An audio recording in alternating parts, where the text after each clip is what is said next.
আসসালামু আলাইকুম ওয়া রাহমাতুল্লাহি ওয়া বারাকাতুহু। প্রিয় দর্শক, পবিত্র রমজান আমাদের জন্য বরকতময় এক মাস, যেখানে রয়েছে ইবাদতের অফুরন্ত সুযোগ। এই মাসে রোজা রাখার পাশাপাশি আমাদের কিছু গুরুত্বপূর্ণ মাসালা জানা জরুরি। যেমন, রমজানে ভুলবশত খেয়ে ফেললে রোজা কি হবে নাকি হবে না, শরীরের ক্ষতস্থান থেকে রক্ত বের হলে রোজা কি ভেঙে যাবে। এই সকল গুরুত্বপূর্ণ মাসালা নিয়ে আমরা আলোচনা করব হেলদি শপ FHB ইন্টারন্যাশনাল নিবেদিত আজকের বিশেষ আয়োজনে। আমাদের সঙ্গে রয়েছেন রাজধানীর মালিবাগে অবস্থিত শেখ জুনুরউদ্দিন রহমতুল্লাহি আলাই দারুল কুরআন মাদ্রাসার সিনিয়র মুহাদ্দিস মুফতি আব্দুস সালাম হাফিজাহুল্লাহ। মোহতারামকে স্বাগত জানাচ্ছি আওয়ার ইসলাম স্টুডিওতে। মোহতারাম, আপনার কাছে আমরা প্রথমে জানতে চাচ্ছি রোজা কাকে বলে, আবার রোজাটা বিধর্মী অনেকরাই না খেয়ে থাকে সকাল থেকে মাগরিব পর্যন্ত, সারাটা দিন তারাও না খেয়ে থাকে। তাদের এই না খেয়ে থাকাটা কি রোজা বলা যাবে কিনা? ধন্যবাদ আপনাকে আপনার সুন্দর প্রশ্ন করার জন্য। আসলে রোজা শব্দের শাব্দিক অর্থ, এটা ফার্সি শব্দ, এর আরবি প্রতিশব্দ হচ্ছে সিয়াম বা সোম।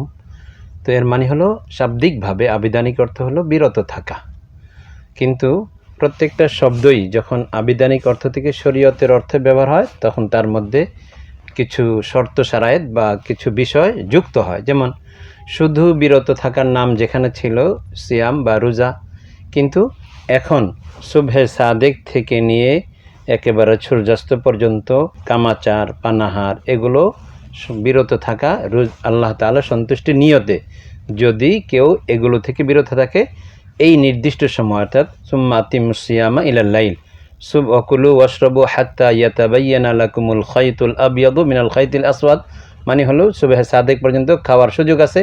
এরপর থেকে রোজা শুরু হয়ে সুম্মা আতিমুস সিয়ামা ইলাল লাইল, সন্ধ্যা পর্যন্ত, সূর্যাস্ত পর্যন্ত।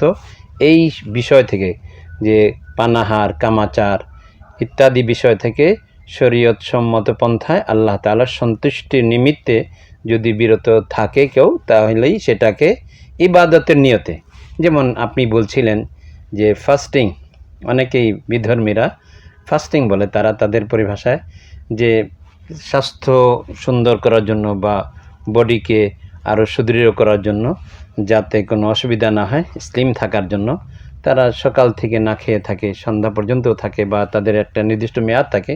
এটাকে কখনো সিয়াম বলবো না আমরা। কেন? যে এখানে প্রথম কথা হলো নিয়ত নেই।